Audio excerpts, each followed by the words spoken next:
Hello everyone, welcome back to my channel Pooja commerce classes. कैसे हैं आप सभी? आई होप आप सभी अच्छे होंगे। बच्चों, हम पढ़ रहे हैं नेशनल इनकम एंड आज हमारा नेशनल इनकम का है डे 3।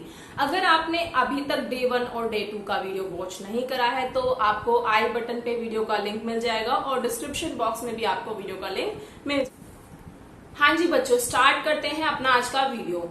तो समझते हैं आज का हमारा टॉपिक है डोमेस्टिक टेरिटरी क्या होता है। बच्चों, आपने सुना होगा नॉर्मली डोमेस्टिक टेरिटरी का मतलब आप सिर्फ इतना समझते हैं कि जैसे हम इंडिया में रहते हैं तो हमारी डोमेस्टिक टेरिटरी मतलब हमारी डोमेस्टिक कंट्री जो हो जाती है वो हमारी इंडिया है। ऐसे ही जो बच्चे अमेरिका में रह रहे हैं, जो अमेरिका के लोग हैं, उनके लिए अपनी अमेरिका जो है वो एक डोमेस्टिक टेरिटरी होता है और एक डोमेस्टिक कंट्री होता है। बट बहुत सी चीजें ऐसी हैं जो अभी हमें इसमें नहीं पता है, नॉर्मल पर्सन को नहीं पता होता है। वो जब हम इकोनॉमिक्स को पढ़ते हैं तो ही हमें समझ आता है कि डोमेस्टिक टेरिटरी के अंदर क्या क्या और चीजें हैं जो आती हैं। तो आइए आज हम आपको वो समझाते हैं। तो स्टार्ट करते हैं। देखिए, अपना डेफिनेशन से स्टार्ट करते हैं। सबसे पहला है domestic territory of a nation is understood to mean political territory.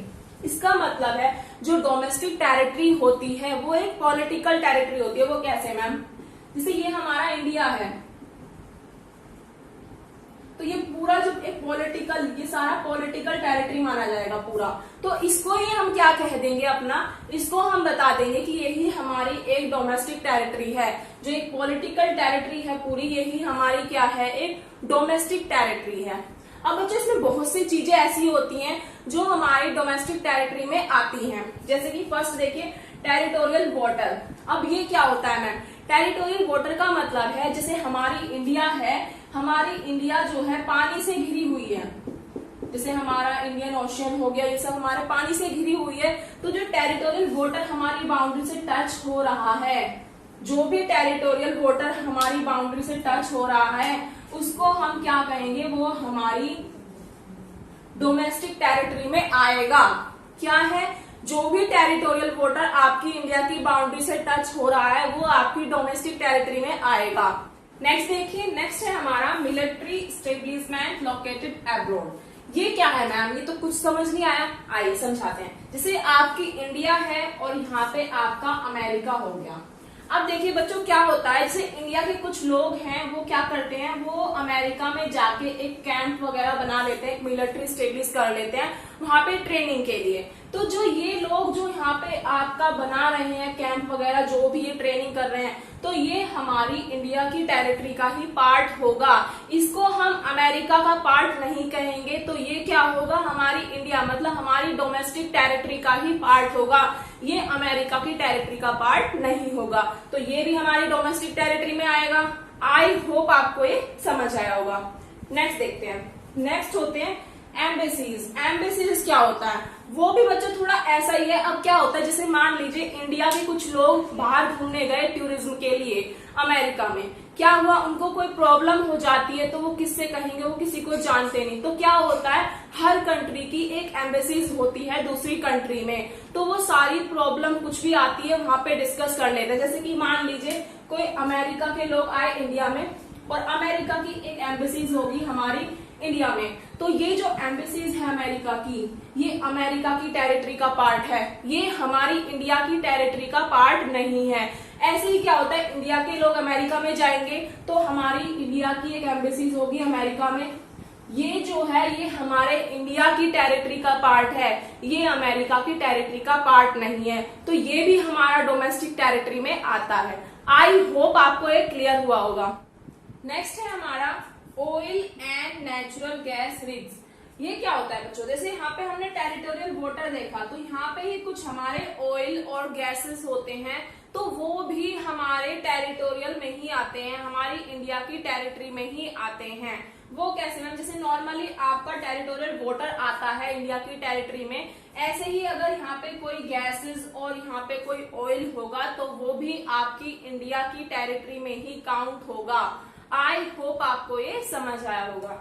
Next देखिए, नेक्स्ट है ships and aircraft own and control by resident. अब बच्चों देखिए, लास्ट हमारा इसमें बोला है कि नॉर्मली जो भी शिप्स, जो भी एयरक्राफ्ट हमारा ओन और कंट्रोल किया जाता है बाय रेजिडेंट। मतलब मान लीजिए इंडिया के किसी पर्सन ने ही इनको बनाया है और इनका ओनर है, तो वो हमारा किस में आएगा, वो हमारा डोमेस्टिक टेरिटरी में आएगा, मतलब इंडिया की टेरिटरी में आएगा।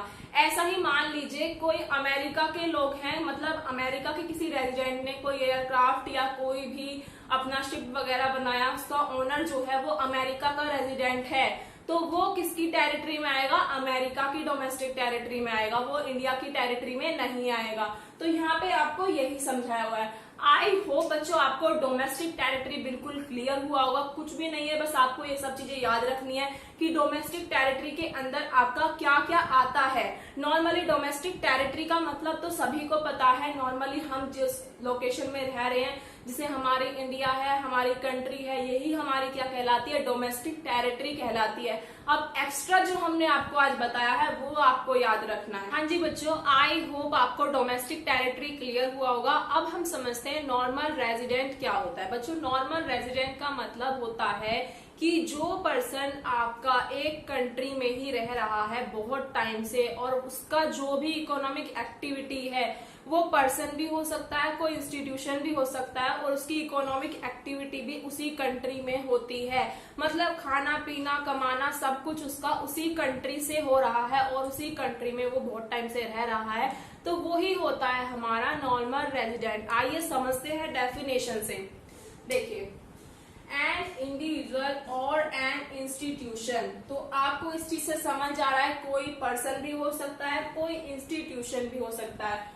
Who orderly reside in a country, जो क्या कर रहा है, हमारी कंट्री में रह रहा है, and whose center of economic interest also lie in the country, और उसको जो इकोनॉमिक उसका इंटरेस्ट है वो उसी कंट्री में लग रहा है। मतलब एक तरह से जो भी उसका इंटरेस्ट है सभी काम के लिए वो उस कंट्री पे ही है, मतलब उस कंट्री में ही है। तो जैसे मान लीजिए हमारा इंडिया है और यहाँ पे हमारा जैसे टाटा हुआ, हमारा इंस्टीट्यूशन हुआ, विराट कोहली हमारा हुआ, हमारा धोनी हुआ, तो ये सब हमारे क्या कहलाएंगे, नॉर्मल रेजिडेंट कहलाएंगे, क्योंकि ये हमारे यहीं पर रहते हैं और यहीं पर कमाते हैं और यहीं पर अपना खर्च कर रहे हैं। जो भी मतलब इकोनॉमिक एक्टिविटी ये करते हैं वो अपना इंडिया में ही कर रहे हैं। मान लीजिए अमेरिका में कोई मैच है और धोनी और विराट कोहली को 2 मंथ्स के लिए अमेरिका जाना पड़ सकता है, तो अब विराट कोहली और धोनी जो है वो अपना अमेरिका में है, तो क्या अब उनको हम ये कह सकते हैं वो अमेरिका के रेजिडेंट बन गए हैं? नहीं, क्योंकि वो अमेरिका के रेजिडेंट नहीं है। उनकी इकोनॉमिक एक्टिविटी जो होती है वो इंडिया से होती है, तो वो तो खेलने के लिए गए हैं बस 2 मंथ्स के लिए, बट रहेंगे वो कहाँ पर, अपना इंडिया में ही, और उनका इंटरेस्ट भी कहाँ पर है, इंडिया में ही है, तो उसको हम क्या कहेंगे, वो हमारा नॉर्मल रेजिडेंट है इंडिया का। ऐसे ही मान लीजिए कोई अमेरिका के प्लेयर हमारी कंट्री में आते हैं, तो इसका मतलब ये नहीं है कि वो हमारी कंट्री का रेजिडेंट बन गए हैं, नहीं, वो अपनी अमेरिका की कंट्री का ही नॉर्मल रेजिडेंट है। नॉर्मली वो खेलने के लिए आ रहे हैं, उससे मैटर नहीं करता है। आई होप आपको नॉर्मल रेजिडेंट क्या होता है क्लियर हुआ होगा। अब देखते हैं कि हमारा नॉर्मल रेजिडेंट में क्या क्या इंक्लूड नहीं होता है। देखिए, जैसे फॉरेन टूरिस्ट हमारा इंक्लूड नहीं होता है हमारा नॉर्मल रेजिडेंट में। वो कैसे? जैसे मान लीजिए कि कोई भी हमारा अमेरिका से इंडिया में आया, तो क्या उसको हम इंडिया का रेजिडेंट बोल देंगे? नहीं, वो घूमने के लिए आया, वो अमेरिका का ही रेजिडेंट होगा, तो उसे हम अपना रेजिडेंट में काउंट नहीं करेंगे। नेक्स्ट देखिए, फॉरेन स्टाफ। नॉर्मली कोई फॉरेन से कोई स्टाफ आ रहा है, हमारे यहाँ से कोई जा रहा है, तो क्या उसको हम नॉर्मल रेजिडेंट में काउंट करेंगे? नहीं करेंगे, क्योंकि वो नॉर्मली घूमने के लिए आ रहा है, इस तरीके से नॉर्मली किसी काम से आया है, तो उसको हम नॉर्मली इसमें काउंट नहीं करते हैं अपना रेजिडेंट में। नेक्स्ट है इंटरनेशनल ऑर्गेनाइजेशन। इंटरनेशनल ऑर्गेनाइजेशन को भी हम अपना काउंट नहीं करते हैं अपना नॉर्मल रेजिडेंट में। और ऐसे ही हम जो एम्प्लॉयज होते हैं इंटरनेशनल ऑर्गेनाइजेशन के अंदर, जो भी काम करने वाले लोग हैं, उनको भी हम नॉर्मल रेजिडेंट में काउंट नहीं करते हैं। नेक्स्ट है बॉर्डर वर्कर। जो बॉर्डर वर्कर होते हैं उनको भी हम काउंट नहीं करते हैं। वो कैसे? जैसे मान लीजिए हमारा इंडिया है, इंडिया के पास में ही हमारा नेपाल है, तो नेपाल के वर्कर जो हैं ज्यादातर बॉर्डर पे घूमते रहते हैं, बेशक वो ज्यादा टाइम इंडिया में ही देते हो, पर तब भी वो रेजिडेंट किसका कहलाएंगे, वो अपना नेपाल का ही कहलाएंगे। उनको हम इंडिया का रेजिडेंट नहीं बोल सकते, क्योंकि जो उनकी इकोनॉमिक एक्टिविटी हो रही है वो कहाँ से हो रही है, वो उनकी नेपाल से ही हो रही है। तो इसलिए हम कह सकते हैं कि वो हमारा जो बॉर्डर वर्कर है उसको हम नॉर्मल रेजिडेंट में काउंट नहीं करेंगे। आई होप बच्चों आपको ये क्लियर हुआ होगा। कोई भी डाउट होता है तो आप मुझसे कमेंट बॉक्स में पूछ सकते हैं। जी बच्चों, अब समझते हैं सिटीजनशिप एंड रेजिडेंटशिप का डिफरेंस क्या होता है। अब हमने रेजिडेंटशिप को तो समझ लिया कि एक रेजिडेंट बनने के लिए क्या होता है, हम जो है हमारी इकोनॉमिक एक्टिविटी उसी कंट्री में होनी चाहिए और हम उसी कंट्री में बहुत टाइम से रह रहे हैं, तो हम वहाँ के रेजिडेंट कहलाएंगे। जैसे आप यहाँ पे देख सकते हैं, when he ordinary reside in India. जैसे मान लीजिए हम इंडिया में ही रह रहे हैं तो हम वहाँ के रेजिडेंट कहलाएंगे।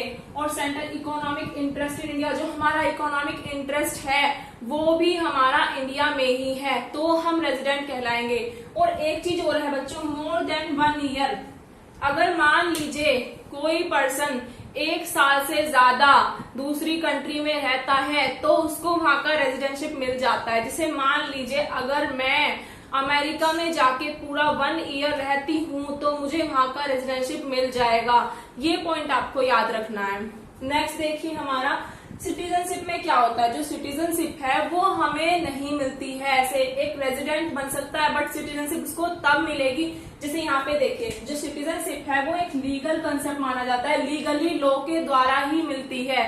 वो जैसे इंडिया का रेजिडेंट बनने के लिए क्या चाहिए, सबसे पहले When a person is born in India, या तो जो पर्सन है वो हमारा इंडिया में ही बॉर्न होना चाहिए, तब जाके उसको सिटीजनशिप मिलेगी।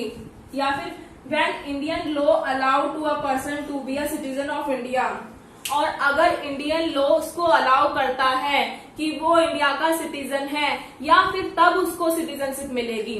तो आप समझ सकते हैं जो हमारा सिटीजनशिप है वो बहुत मुश्किल हो जाता है, बट रेजिडेंट नॉर्मली हम बन सकते हैं। सिटीजनशिप के लिए हमारा इंडिया में बोर्न होना जरूरी है और लॉ का अलाउ करना जरूरी है, बट रेजिडेंट बनने के लिए कोई भी पर्सन, मान लीजिए कोई भी आउटसाइडर इंडिया में आके 1 ईयर से ज्यादा अगर रहता है तो उसको रेजिडेंटशिप मिल जाती है। आई होप बच्चों आपको आज का वीडियो क्लियर हुआ होगा। अगर आपका कोई भी डाउट है तो आप मुझसे कमेंट बॉक्स में पूछ सकते हैं। अगर आपने अभी तक हमारे चैनल को सब्सक्राइब नहीं किया है तो जाइए चैनल को सब्सक्राइब करिए, बेल आइकन को भी प्रेस करिए, जिससे हर वीडियो का नोटिफिकेशन आपको मिलता रहे। Thank you so much.